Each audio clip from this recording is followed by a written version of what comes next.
What's going on, you guys? Theo here with the big review, back yet again with another King of Fighters Allstar video, and it is time for the weekly Q&A where we sit down and take a look at a week's worth of comments on the Discord, the Reddit, and our comment section here on YouTube and give them a platform here on the channel. So before we get into all of that, make sure you guys smash that like button and subscribe as we are getting ever so close to 2,000 subs, and let's go ahead and get into today's video. And we are going to kick things off with a comment from CDH1962, who says, "Not bad of a boss, just need to find that rhythm again. Had some bugs where the controls disappeared on me twice and my finishers went nowhere. Like always, new update, but still bugs that doesn't matter to Netmarble to correct. But I'm happy for new content, it's something different." Thank you for the comment, CDH1962, and this is in reference to the latest update to Guild Raid with Nightmare Geese. And I wanted to answer this in two parts. So the second part, when we're talking about the bugs. Now, last week I didn't cover this here on the channel, but Netmarble actually started covering bugs pre-drop on releases, which I think is really funny. Basically, they pointed out that there were known bugs with the update before the update even dropped. So yeah, the idea of Netmarble releasing an update without bugs at this point, I think, is kind of a pipe dream, and it's pretty much a foregone conclusion at this point that that's what's going to happen anytime we get a new update. But the part of this comment, though, that I wanted to focus on isn't that. I wanted to talk about the boss itself, because I wanted to talk more about the latest Guild Raid update, since yesterday I hadn't had a whole lot of time to actually sit down and play it yet before that video had to be out. So I had a couple of hours with him, but now that I've had over a day, I just wanted to give you guys a few other opinions on this latest update, because I am going to be doing quite a bit of content on it over the course of the next couple of days. But when it comes to Nightmare Geese, I'm not a huge fan, and I'm going to be honest with you guys, I'm not a huge fan of this latest boss, and the reason is I have a hard time believing, when it comes to the difficulties from expert down, those are not going to be that big of a deal. They are more difficult, but they aren't anything that is overly cheap or that much of a problem, right?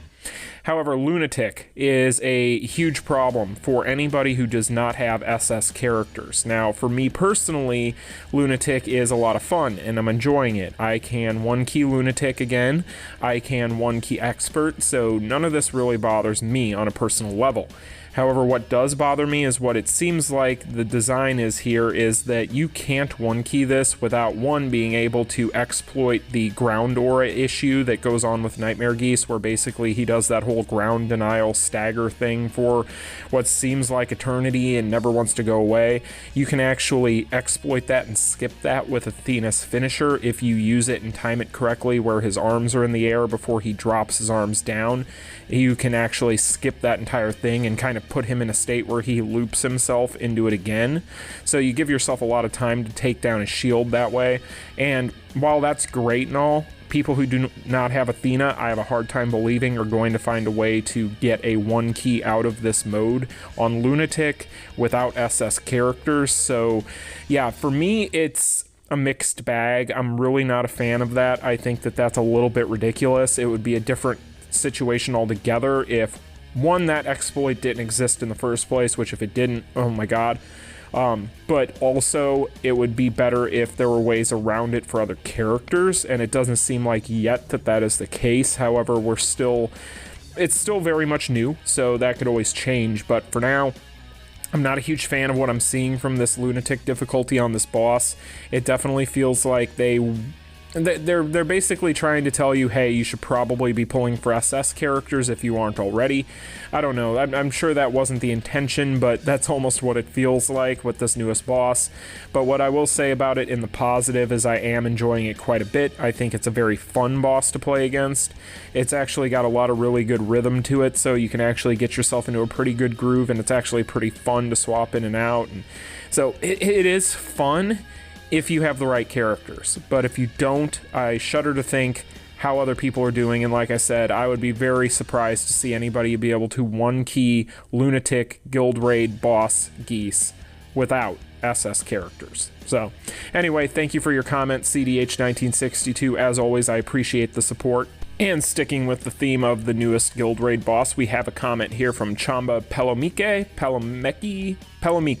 I'm gonna go with that. probably butchering it, but it wouldn't be a Q&A unless I did. He says, maybe Lynn will help Guild Raid Expert for free-to-play, since you can purchase the memories from the Elemental Boss shop monthly or crafted. Thank you for the comment, Chamba, and definitely, free-to-plays, Lynn is definitely an option now that actually has uses. I would say that he's better off being used as a striker in this capacity, if I'm being 100% honest. I actually have been using him as a striker quite a bit myself in Expert, and you guys are going to see, like I said, videos on Expert and Lunatic and just this guild raid in general. I'm probably going to do a video breaking it down and reviewing it and talking about it, but when it comes to Lynn, he actually does have his uses here on Expert, but again, I wouldn't necessarily be using him as a fighter proper. I would just use him as a striker.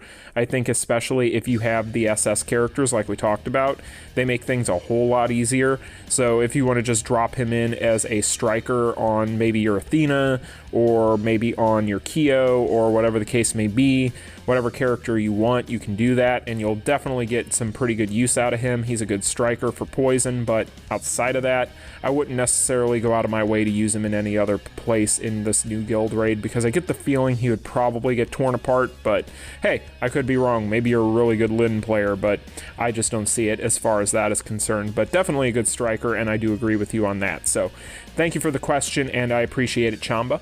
And now we have a comment from Mark the Lone Gamer, who says, maybe time to awaken Dancer Liz up to 4 or more stars. So when it comes to the Dancer Liz, I actually am a big fan of her. You're going to see me using her and talking about her in a future video on Expert as a good option for people who are on a budget. It's unfortunate for people who might have missed out on her, because I definitely do hold her in the esteem of being one of the best options in PVE for poison. I know a lot of people like some of the other options, and the other options are very good, but as far as guild raid is concerned, she is absolutely incredible on shield. I have seen her be able to take down 40-50% of a shield in about a second or two, and that is actual time and an actual amount of damage on a shield that I've seen her do. So, you know, with her, she has a lot of multi-hits. She has that awesome core that involves her starlight damage. She has amazing overall skills for guild raid, in my opinion. Not necessarily for Geese as much, unfortunately. It can be tough for her. Now, you basically, with her, have to hug the boss in order to be doing full damage, because she has very short range animations on her skills in general. So with Geese moving around as much as he does, that can be a little bit difficult at times, but it definitely pays off when you're able to. So I'm a big fan of her. I think that for a lot of people out there, she might even be a better option to upgrade than other characters out there with poison, such as maybe your Goros of the world or your Leonas and so on, just because it would be easier to build her up with dimensional invites than finding all these dupe memories for those other characters that we just mentioned. So I'm a big fan of Dancer Elizabeth with this new boss. I think she has a lot of uses. I've been able to do upwards of 600 million damage on Expert using her on the team. So yeah, very good character, and I do recommend her to all of you if you're having trouble on Expert and you do have her laying around in your barracks. I would build her up. I think she is a really good character. So thank you for the comment, Mark. I appreciate it. Now this next one we have is from Rex Ben, who says, since Geese's Lunatic boxes give only Shock and Bleed stones, hoping they add Orochi and Chrysalid and more bosses in the future in weekly rotations, so every week we have a different boss and a way to obtain different types of stones. And they could implement different types of effects just like Geese for more content. Thank you, Rex Ben, for this comment, and actually I agree with you. I am very much so looking forward to the possibilities of getting more versions of these bosses for guild raid, because what I really like about this idea right now on paper is it makes it easier to kind of pinpoint the ability to get certain stones, or at least certain types of stones.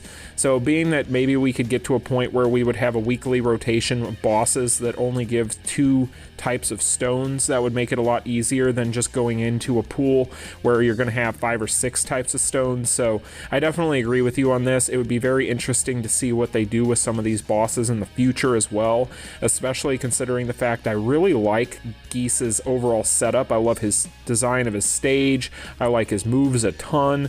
I think that he overall is really cool and really well made. It's just that I have certain issues with certain things, we'll put it that way. I think that there are certain things they could definitely tweak and make him a lot better, but I am a big fan of what they did with this, and I like Guild Raid in general. I think most people, as a rule of thumb, really enjoy the Guild Raid dungeon, so expanding upon it I think is definitely in the cards, and giving us a system such as this so that it would be a little bit easier for us to narrow down our choices when it comes to our stones is really welcome. So yeah, I'm definitely looking forward to that myself, and I hope that that was the plan on Netmarble's side, but we'll have to wait and see. But thanks for your comment, Rex, I appreciate it. And next up we have a comment from the Gamer FE who says, plot twist, next collab in BSSS Volume 3 will focus on Shock, Bleed, and Poison and replace all of the current meta characters. Netmarble stonks. Thank you for the comment, Gamer FE. Yes, I completely agree. This was one of the first thoughts that I had with this newest boss.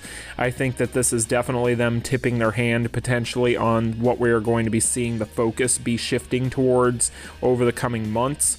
They've done this in the past with certain things, so I definitely think that things such as Shock and Poison especially are going to start seeing more and more support. I think Bleed also is due support as well.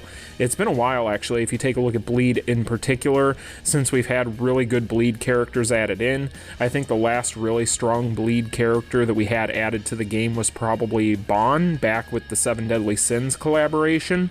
So yeah, it's been a while. I think that they're probably going to be buttering us up for that, get us to the point where we're kind of begging for those things, force us into a position where we kind of need Athena and some of these other characters to be able to one key this current Guild Raid boss, and then drop a character like that on us that has, say, you know, Shock and Poison or whatever the case may be. So I could definitely see it. I think that it's in the cards, and I think it's probably in our future. So yeah, let's hope that the one that has Shock and Poison is the Fest King, and then I can be happy. But yeah, right. Anyway, thank you for the comment, the Gamer FE. I appreciate it as always. Thank you very much. Now we have a comment from Whiskey Tango Foxtrot, which shout out to you, Whiskey. You've always been supportive of the channel and I appreciate it. But he says, I'm very happy that the dice game is not only 7 days like the last one. I think most folks will be able to get through it. Just a few more days till the new Guild Raid boss. It's not a bad update. I see it more as a placeholder type update. Thank you for the comment, Whiskey Tango Foxtrot, as always. And yes, I'm very happy with this dice game.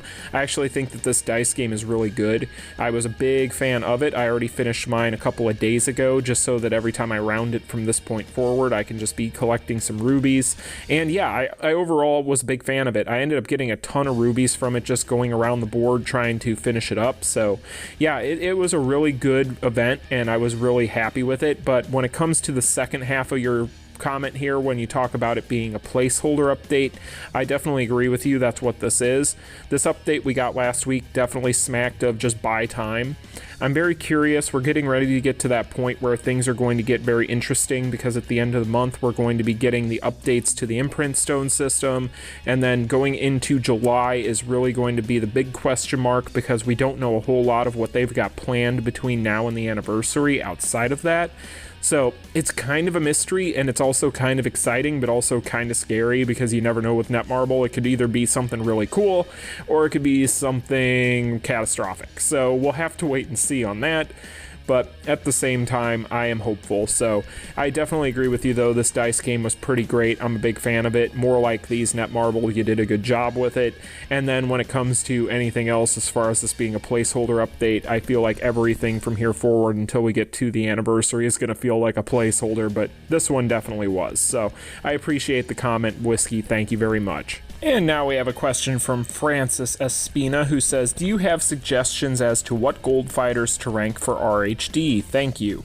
So when it comes to this question, actually, Francis, I wanted to give everybody an update. So Steven has had a lot going on the past couple of weeks, and we've been planning on doing a podcast giving you guys tier lists and proper breakdowns for PVE when it comes to these characters.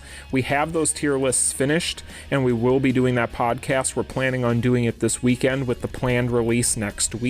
So it'll be in the same kind of format as what me and Saint do as far as our power rankings for PvP. However, it will be designed around PvE with tier lists for each fighter color, and we're planning on releasing that, like I said, next week. We might have to do it in parts, just because there are a lot of tier lists, being that we do one each for each color, but we wanted to be thorough, and we do have the relevant gold tunes on there, so stay tuned for that. We will be talking about that. In the meantime, if you need any more explanation, in my guides playlist here on my channel, if you just scroll through my videos, I actually have a old series of videos going over all the gold border characters by each color and giving you suggestions for things such as RHD, but also just PVE as a whole. So if you want to check that out, Francis, or anybody else who has that same question, go ahead and do that. It isn't completely up to date anymore, but being the fact that Netmarble doesn't release gold border characters anywhere near the clip they used to, it's probably still mostly accurate, so you might want to check that out. But definitely look forward to that tier list podcast in the future here on the channel, and thank you for the comment, Francis. I appreciate it. And that is going to be the comments and the questions for this week. And remember, you guys, you can always drop your comments or your questions in all of my various socials, whether it be on Reddit, Discord, or here on the channel. Go ahead and leave comments, questions down there, and you never know, I might choose you for our weekly Q&A. But one last thing I did want to talk about, speaking of the community, is I did do a poll yesterday, and I basically just asked you guys if you like the new Nightmare Geese Guild Raid boss. And so far, with 219 votes in at the time of recording this, it looks like a 60-40 split in the positive for Netmarble on this latest update. So it looks like in general, the majority of you guys are enjoying this latest update. So yeah, overall with Nightmare Geese, like I said at the beginning, I'm not a big fan of the fact that it seems like they pretty much have made it to where you almost have to have the SS characters in order to compete against it. But outside of that, like I said, from a design standpoint, from a gameplay standpoint, I have no complaints. I'm enjoying it. Well, I guess I'm lying a little bit. I could always complain, but they're nothing major to the point where I need to expand upon them, I don't feel. So overall, I'm pretty, in general, happy with it, but I just kind of feel bad for people who don't have those characters and wonder how they're able to compete against it. So let me know in the comment section if you guys don't have Athena, if you don't have Kyo, if you don't have Mai, if you don't have all these SS characters, how you're doing in Lunatic in particular against the newest Guild Raid boss. But that is going to be today's video, you guys. Thank you all so much for watching. I will see you in tomorrow's video. Like I said, we have plenty of coverage of the newest Guild Raid to get through this week, and I'll see you in the next one. Peace. Continue.